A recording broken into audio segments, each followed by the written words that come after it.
some understanding of why that's important, let's get into some practical tips. So more on like organizational structure, but you'll want to make sure that you're in lockstep with HR, hiring managers, if you have them, like HR business partners, to work through the steps and sequences needed to offboard an employee, especially now with many workers working remote.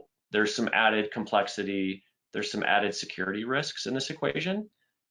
So sequencing is really important.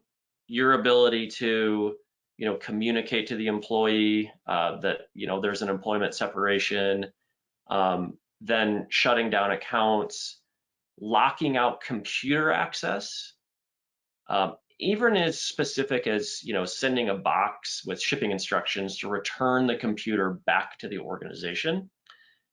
If you have in-office presence, being able to return badge access keys, shutting off networks. So all of the components to completely separating from an employee, especially with the dynamics of a remote environment, is super important. If you're utilizing a central directory service, ideally you can do like single-click user deactivation, cutting off not only their device, but also applications, email, network access. This can be challenging in issues with international time zones or remote or larger companies.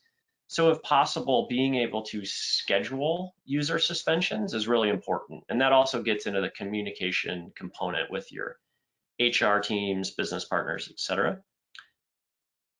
So here we can see, the ability to schedule a suspension with our user, Mary Adams. This will allow you to properly ensure an employee gets offboarded if they're halfway around the world. You can also make sure that nothing, falls through the cracks. If you thought you were going to be there in person live, but all of a sudden you got called in to put out another fire or IT ticket, you can make sure that that user's access gets shut down at the correct time.